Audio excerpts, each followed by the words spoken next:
สวัสดีค่ะพี่น้องทักทายกันย่ำแรงจะคลิปค่ะเว้าถึงเรื่องอีหลาอุ๋งอิงแน่แล้วกันเนาะเรื่องของอีหลาอุ๋งอิงมื้อนี้เพิ่นไปทำการแสดงอยู่ที่ข้างวัดพิกุลทองนะคะพี่น้องค่ะอยู่ชุมพวงนครราชสีมาค่ะคือเก่าเหมือนเดิมพี่น้องไปหอดไปถึงพ่อแม่FC มาหาพี่น้องมาถ่ายรูปนำเอามาไล่มาให้เนาะเป็นภาพบรรยากาศอบอุ่นใจเหลือเกินพี่น้องไปย่ำใดไปขนาดห่างกันจากเทือก่อนนี่เนาะเพิ่นไปเล่นอยู่ชุมพวงเนี่ยห่างกันบ่ถึง2กิโลพ่อเอกว่าแต่ปรากฏว่าคนก็ยังหลายคือเก่าศาสตร์นี่ปูเต็มอายะพี่น้องเอ้ยเอานี่เบิ่งหูปนี่เห็นบ่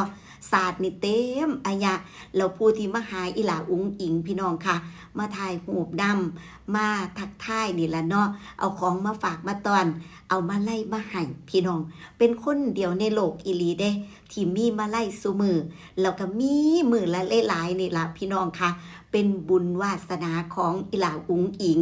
เป็นหยังคือเป็นบุญวาสนาของอีหลาอุ๋งอิงแบบนี้นี่เด้พี่น้องเบิ่งเส้นทางของการมาของคำว่าเป็นบุญบารมีเพิ่นเป็นบุญวาสนาของอีหลาอุ๋งอิงนี่ค่ะเบิ่งเส้นทางมองนี้เด้อพี่น้องเด้อมื้อเช้านี่ค่ะ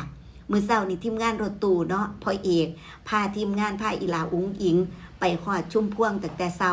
พอไปฮอดไปถึงเพิ่นก็แวะตลาดพี่น้องคนในตลาดแตกตื่นเลยนะคะว่าบ่คิดว่าสิได้พ้อกันกับอีหลาอุ๋งอิงได้พ้อได้เห็นก็คือตื่นเต้นดีใจพี่น้องได้พ้อกันกับอีหลาอุ๋งอิงก็คืออุ๋งอิงตลาดแตกว่าสันเถาะพี่น้องแล้วนอกจากนั้นบัดตานี้สายท่านแห่งบุญพี่น้องสายท่านแห่งบุญเมื่อเช้านี้ก็คือเห็นอีหลาอุ๋งอิงใส่บาตรเนาะก็คือเป็นเรื่องเป็นกิจวัตรประจำวันหรือว่าเป็นเรื่องปกติแห้งที่จะเห็นอีหลาอุ๋งอิงทำบุญนะคะพี่น้องบ่ว่าจะเป็นการใส่บาตรบ่ว่าจะเป็นการให้ทานจังซี่เนาะหลายๆอย่างพี่น้องค่ะเรื่องราวเกี่ยวกับการทำบุญของอีหลาอุ๋งอิงและครอบครัวแม่หน่อยพ่อเอกนะคะจะเห็นเป็นกิจวัตรประจำวันจะเห็นอยู่ตลอดเป็นภาพที่เฮาคุ้นชินนี่เด้พี่น้องสายทานแห่งบุญเพิ่นเติมบุญอยู่ตลอดพี่น้องกะจังว่าเป็นหยังอีหลาอุ๋งอิงคือมี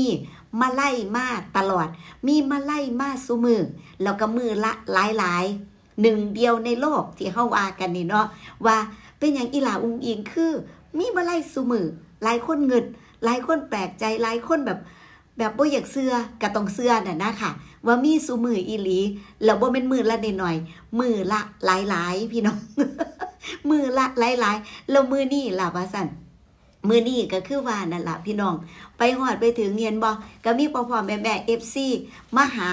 แล้วก็คือเก่าเหมือนเดิมพี่น้องเอามาไล่มาให้มาถ่ายรูปนำนะคะเป็นบรรยากาศที่เฮาเห็นแบบคุ้นชินอยู่ตลอดนะคะพี่น้องแล้วก็คือมื้อเช้านี่เนาะบัดตานี้หลายคนเข้าไปคอมเมนต์พี่น้องสังเกตนะคะสังเกตมื้อเช้านี้ที่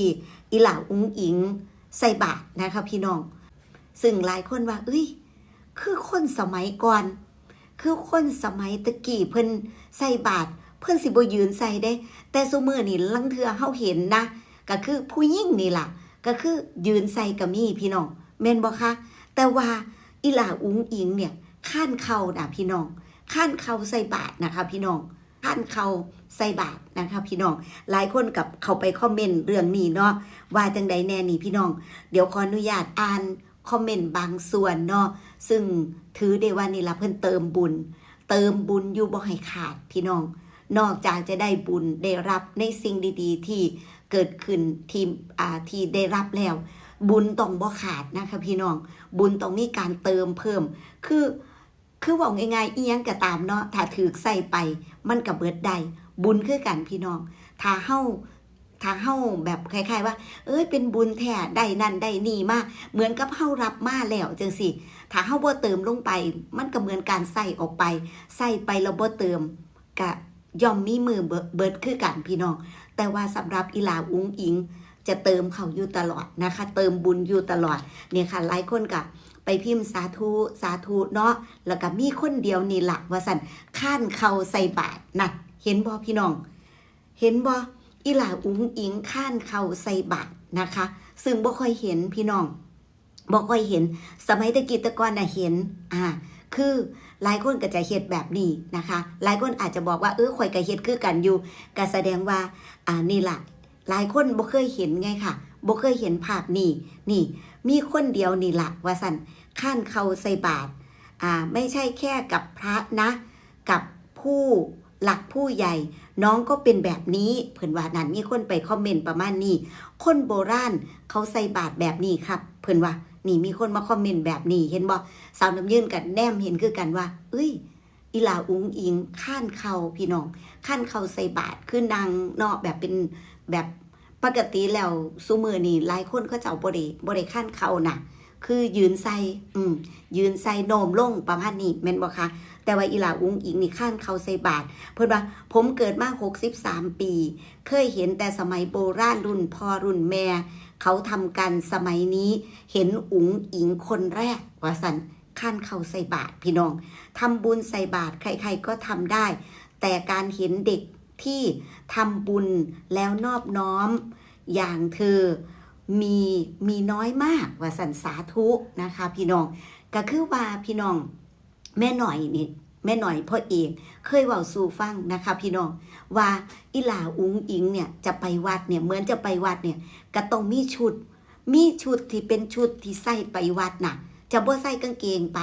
จะต้องเป็นผ้าถุงจะต้องเป็นผ้าสินที่เรียบร้อยนะคะต้องแต่งตัวสุภาพเรียบร้อยพี่น้องจะบ่ใส่แบบว่าใส่กางเกงใส่ยังคือเด็กหน่อยสมัยซุมื้อนี้นะคะพี่น้องนะคะคือแม่หน่อยพ่อเอกเว้าสู่ฟังตลอดว่าเป็นมาแบบนี้เป็นมาแบบนี้คือต้องมีชุดเพื่อใส่ไปทำบุญนะคะต้องมีชุดไว้ต่างหากเลยเพื่อใส่ไปทำบุญนะคะพี่น้องซึ่งเฮาก็ได้ยินได้ฟังประมาณนี้อยู่แม่นบ่คะพี่น้องแต่ว่าสาวน้ำเยืนนี่ได้ยินจากปากพ่อเอกจากปากแม่หน่อยเลยค่ะว่าต้องเตรียมชุดไว้เพื่อใส่ทำบุญโดยเฉพาะแล้วก็นี่อีกอย่างหนึ่งที่หลายคนบ่เห็นแล้วกับเด็กหน่อยสมัยใหม่เนาะกับคนสมัยใหม่ว่าจะใส่บาตรโดยการข้านเข่าแบบนี้พี่น้องเนี่ยเห็นบ่ขนาดเพิ่น